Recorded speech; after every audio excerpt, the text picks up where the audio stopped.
Is your kid weird? Is my kid weird? All kids are a little weird, for sure, but we're gonna talk about what's funny weird and cute weird and what's you may need to go to the pediatrician weird. It is so funny how many moms come into the office and bring up that their kids don't want to eat vegetables. Anything that's green, anything that's healthy, anything that is remotely good for their body, they will not put in their mouth. And that's from toddlers all the way to teenagers, nothing healthy at all, and moms go crazy. Dads go crazy. But they'll eat crayons. They'll eat dirt. They will literally eat sand. My kid used to eat sand. I would see it in the poop, eat sand, but not a vegetable. I am sure Brussels sprouts taste better than sand, but nope, not a Brussels sprout. Let's talk about kids that are obsessed with anything that has to do with the potty. Poop, pee, farts, anything like that is hilariously funny. They are obsessed with it. Right now in my house, it is nonstop potty talk all day, every day. Hilarious, I know, when you're two, kind of hilarious when you're a teen too, and sometimes I even find myself laughing, but it's an obsession. But then, on the flip side, you ask them to potty train, like, you should actually take that poop and put it in the potty. Oh no! Try and talk to your kid about wiping correctly. Ew, mom, I don't want to talk about wiping, that's so gross. But I want to talk about poop all day. I just don't want to do anything with it. How about when your kid eats the same flippin' thing all day, every day? Peanut butter and honey, peanut butter and honey, peanut butter and honey, every single day. And then on the 50th time that you make it for them, they're like, I don't eat peanut butter and honey. I don't even like peanut butter and honey. As if they haven't eaten it every single day for the last year of their life. And kids do that. They just love something and then hate something, and then they may love it again. But kids are just funny. They're weird. They change their opinion, and it's in a split second. You have no idea it's changed, but they've changed.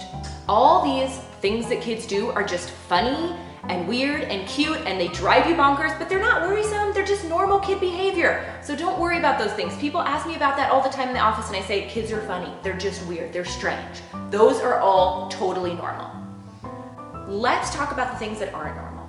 And I'm not saying that these things mean a bigger diagnosis, but they do mean that you need to go to your pediatrician and ask about them. I am specifically talking about that 15, 18, 24-month range when you're going to your pediatrician for checkups. A few things that are red flags for pediatricians, they make us a little concerned, and it's a pairing of symptoms that may mean a bigger diagnosis, and I'm not saying that things are wrong, I'm just saying these are the things that you should go to your doctor for. One of the things that we ask about is communication. Does your kid communicate with you? Do they look you in the eye when they talk? Can they talk? Do they have words? Do they even have nonverbal communication? Do they make eye contact with you? Do they make their opinion known? Those are important.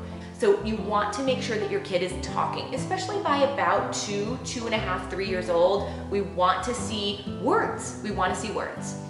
The other thing we really worry about is your kid playing with other kids? Does your kid like other kids? Does your kid want to play with other kids? Are they socially engaged? That is important because we want to see social interaction. When we don't see that, we start getting more concerned.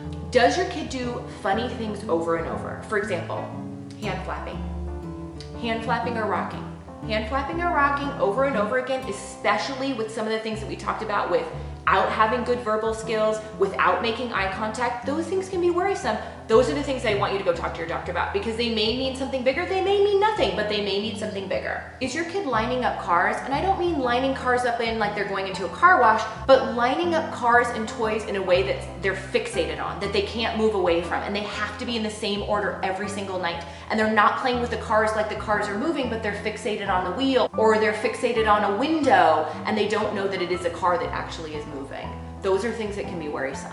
So, there are things that are cute, and there are things that are weird, and there are things that you don't worry about with your kids, like some of the stuff we talked about, and then there are things that are little red flags, and then there are things that may mean something more.